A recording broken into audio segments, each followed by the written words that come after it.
Mado. Sampai di Mado, dokter sendiri dihadang, kemudian dipukuli dengan besi, kemudian digiring ke jurang dan langsung ditendang ke arah jurang.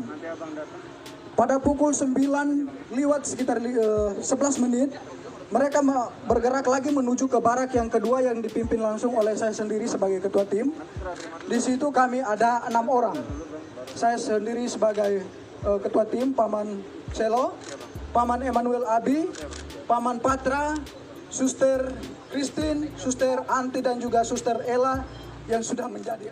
Pada saat itu juga mereka melakukan hal yang sama, menghancurkan kaca-kaca jendela dan juga memukul pintu-pintu, berusaha untuk masuk ke dalam untuk menyerang kami. Mereka juga menyiram bensin di sekitar barak medis dan juga mulai membakarnya. Saat pembakaran terjadi, yang ada di dalam puskesmas hanya tersisa saya, Paman Patra dan juga ketiga suster itu. Paman Eman saat itu berada di dalam puskesmas karena sedang buang air besar. Pada saat itu sedang terjadi pembakaran, saya sendiri meminta untuk ketiga teman putri saya atau suster untuk kami segera keluar dari dalam barak itu. Tetapi karena mereka perempuan tidak bisa mengantisipasi situasi, sehingga mereka memilih lebih tenang di dalam barak itu. Makin lama asap makin tebal, rumah sudah mulai barak sudah mulai terbakar, sehingga saya memilih untuk mengurung ketiga teman suster tadi bersama saya langsung di dalam kamar WC karena agak lebih aman. Sekitar pukul 9 lewat 20 menit sudah tidak bisa ditahan lagi karena memang rumah sudah plafon-plafon yang terbakar sudah mulai pada runtuh, sehingga saya memilih untuk mengajak ketiga suster ini untuk keluar dari dalam barak medis. Pada saat kami berusaha untuk lari menghindari amukan KKB, kami memilih lari ke depan, mereka sudah menghadang kami pada posisi depan. Kemudian saya berusaha merangkul ketiga suster menuju ke jurang, tetapi sampai di belakang jurang yang ada di belakang barak medis juga mereka sudah berada di situ dengan diperlengkapi senjata dan juga busur dan anak panah.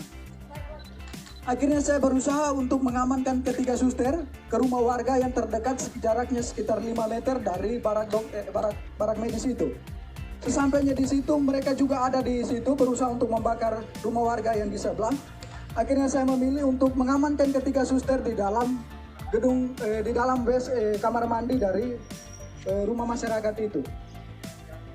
Sekitar 30 menit kami berada di dalam kamar WC.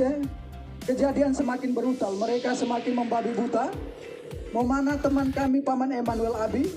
Kemudian mereka mulai membakar rumah-rumah warga dan juga pasar, serta bank, rumah distrik yang ada di sekitaran barak medis itu. Kejadian semakin brutal, akhirnya saya mengambil keputusan untuk kami bisa mengamankan diri. Dalam hitungan detik saja, saya sebagai laki-laki mengamankan 3 orang perempuan pastinya tidak bisa karena mereka mengejar kami dengan senjata dan juga busur dan anak panah. Tidak ada jalan lagi, kami memilih lari ke depan, mereka sudah menghadang ke samping kiri kanan dan juga mereka sudah menghadang semua.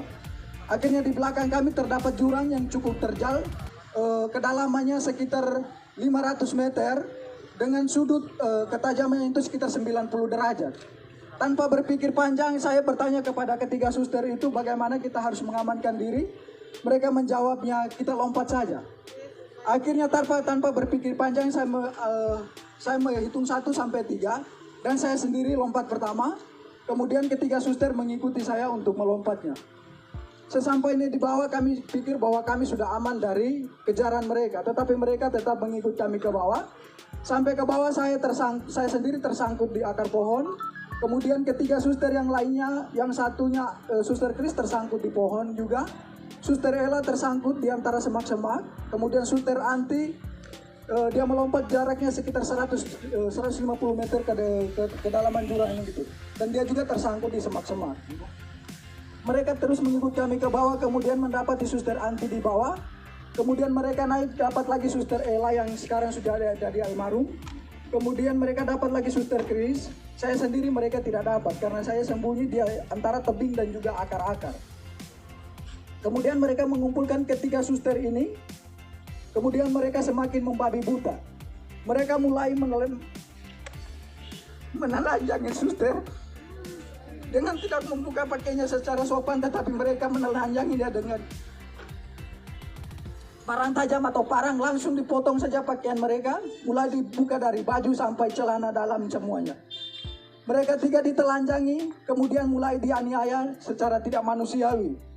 Paha mereka ditikam, muka mereka ditonjok, kemudian minta maaf tetapi kemaluan mereka ditikam juga dengan parah. Kejadian semakin brutal karena jumlah mereka semakin banyak. Akhirnya suster-suster ini tidak berdaya lagi. Mereka semakin lemah, akhirnya mereka pingsan.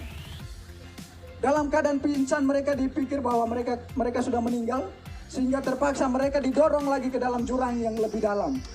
Kedalaman jurang itu sekitar 300 sampai 400 meter. Suster Christine yang didorong pertama, kemudian Suster Anti dan juga Suster almarhum atau Suster Ella. Sesampainya dibawa ke dalam jurang itu, Suster Anti langsung pingsan, dalam keadaan pingsan tidak sadarkan diri. Suster Chris masih sempat dari pingsannya bisa sadar. Suster Ella juga dari pingsannya bisa sadar kembali. Akan tetapi dalam keadaan itu mereka tetap ikut ke bawah. Kemudian Suster Anti dan Suster Chris masih bisa bertahan untuk memilih untuk menghindar dari mereka dengan menyembunyi di semak-semak. Suster Ella yang sudah tidak, walaupun dalam keadaan sadar tetapi sudah tidak berdaya, nyangkutnya di pohon sehingga mereka ikut ke bawah lalu membunuhnya secara babi buta dengan menikam di bagian perut-perutnya dan juga kemungkinan mulutnya dibelah. Sehingga Suster almarhum dinyatakan meninggal pada saat itu. Kemudian teman-teman yang lain dari barak dokter, Paman Lukas dan juga Paman Siti, Suster Siti, mereka langsung bergegas menuju ke mengamankan diri di Koramil dengan pengamanan para TNI yang ada di tempat itu. Kemudian Paman Denny memilih untuk mengungsi, bertahan di rumah warga. Dokter sendiri langsung ditendang ke jurang. Paman Gerat yang lari bersama dokter ke Mado, sampai dengan detik ini juga belum ditemukan.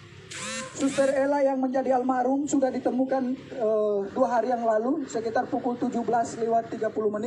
Kami berhasil menemukan dia bersama Suster Chris. Suster Chris bertahan selama 3 hari berada di bawah jurang itu. Puji Tuhan dia masih hidup. Yang meninggal hanya Suster Ella. Dia sudah ditemukan dalam keadaan tidak bernyawa. Mukanya sudah penuh pada belatung karena dibelah semua. Luka-lukanya sudah pada belatung semua. Dan kemungkinan ini hari ke-5, ke-6 ya. Sehingga mungkin almarhum tinggal tulang atau daging, sisa-sisa dagingnya saja. Kemudian Paman Lukas dan juga Pak Suster Siti langsung diamankan oleh pihak tentara yang ada di Koramil menuju ke pos Pamtas 403 yang ada di ketinggian atau yang di puncak. Kemudian Paman Denny juga dari rumah warga bergegas menuju ke Koramil mengamankan diri di pos Pamtas bersama dengan pihak dari Koramil juga. Dokter sendiri bertahan selama berada di jurang dari pukul 9 lewat sampai sekitar pukul 9 malam. Baru dokter dari jurang menuju ke arah pos Pamtas 403. Saya, Paman Eman, dan juga Paman Patra bersama Suster Anti dan juga Suster Chris masih tetap berada di dalam jurang. Pada pukul 5 sore saya sendiri berusaha, karena melihat situasi sudah aman, saya berusaha keluar dari semak-semak. Kemudian berlari menuju ke Koramil. Sesampainya di Koramil tidak ada petugas karena petugas semua sudah diarahkan ke pos Pamtas. Sehingga saya memilih mengamankan diri di salah satu rumah warga yang ada di sekitaran Koramil itu. Paman Patra tetap memilih dan juga Paman Eman tetap memilih bertahan di jurang bersama dua suster, tetapi posisinya terpisah. Kemudian pada malam harinya Paman Eman yang terkena busur itu, dia memilih untuk naik pada sekitar pukul 10 malam. Kemudian dia berusaha tidur di bawah kolom rumah warga yang ada di sekitaran jurang itu. Paman Patra tetap bertahan. Kemudian pada pagi harinya sekitar pukul 6, Paman Eman bergegas menuju ke Koramil untuk meminta perlindungan. Begitu juga Paman Patra. Sehingga pada sekitar pukul 7 kami 3 bertemu di Koramil dalam keadaan selamat. Suster Anti dan Suster Chris masih tetap bertahan di jurang. Suster Anti keluar dari jurang sekitar pukul 10 malam dengan kondisi saat itu hujan deras.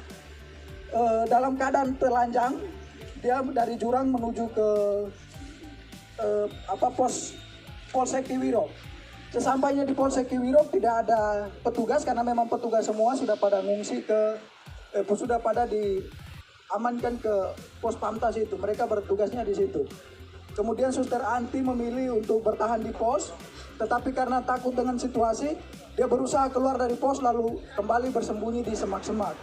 Sampai pada sekitar pukul 7 pagi, itu ada kegiatan pembersihan dari pos Pamtas 403, sehingga Suster Anti memilih untuk keluar dari semak-semak karena memang dia juga sudah pada tidak berdaya lagi. Menurut keterangan dari Suster Anti bahwa pada saat itu dia sudah pada siap untuk pasrah, untuk mati karena memang sudah sama sekali tidak berdaya, tetapi dia berusaha merangkak pelan-pelan sampai ke pos polsek sehingga berteriak dan meminta pertolongan daripada pihak pos Pamtas. Istirahat dulu. Namanya siapa? Namanya?